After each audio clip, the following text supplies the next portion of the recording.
Bismillahir Rahmanir Rahim. Nahmaduhu wa nusalli ala Rasulihil Kareem. Amma ba'd.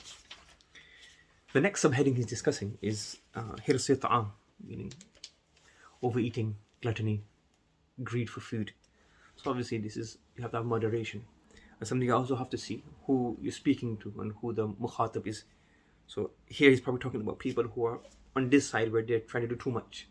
So regarding them, he's saying here that don't worry too much about lessening your food. He's talking about in India. Our time, we're probably on the other side of the spectrum. So we have to lessen our food. It's amazing. The Prophet ﷺ made dua, Allahumma inni a'udhu bika min al-ju'. Yes, Allah, I seek refuge from hunger. So in the world there are people who are starving. Allah subhanahu wa ta'ala remove the difficulties and hardship. Well, our problem is we have to make dua, Allahumma inni a'udhu bika min bitna. Allah, I seek refuge from obesity. That's the one is the ni'mat Allah has bestowed upon us.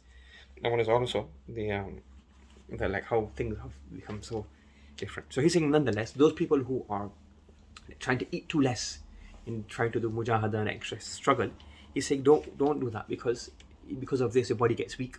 You become a bit unable to do ibadah. He said when Allah subhanahu wa ta'ala has given you the ability to make it halal for you, then within moderation eat and don't try to go to extremes in trying to lessen your food. So sometimes, yes, obviously you have to control yourself, don't just overeat, eat too much. Everything that comes in front of you, you eat. Have moderation. But to go so much so you start losing like excessively. If you're overweight, you're losing weight, that's fine. But like, you just start to like become weak, become da'af, then this is not mufid. And then he says here later on, he goes that the fuqaha, again, you have to look at it in a context. Your muftis probably know better. That they said here that if there's worry, again, it's one-off situation. If you have like a habit every single day, he's saying here that if there's a fear that the food will go cold, he says here, अगर ठंडा होने से उसकी लज्जत ज़ायल हो जाने का अंदेशा हो, जब भी नमाज को मुअख्खर कर देना जायज़ है. If there's food and you're hungry, and if you eat later, the food will become cold. For us, it's very easy to microwave, but in his time, the food gets cold, and then the food is not eaten cold.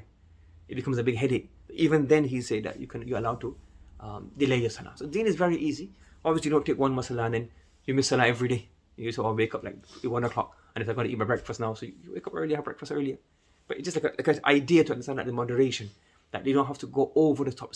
Allah has made it, the fuqaha, Allah has made it, it's easy, and the fuqaha have deduced these rulings from the Sharia, that if there's a genuine need, genuine situation, even to leave Salatul Jama'ah, not make it a habit, but there are certain circumstances where the fuqaha have said, yes, that you're very hungry, came out from work, and your mind is not going to be in Salah because you're extremely hungry, even then they said, look, you can leave Salatul Jama'ah.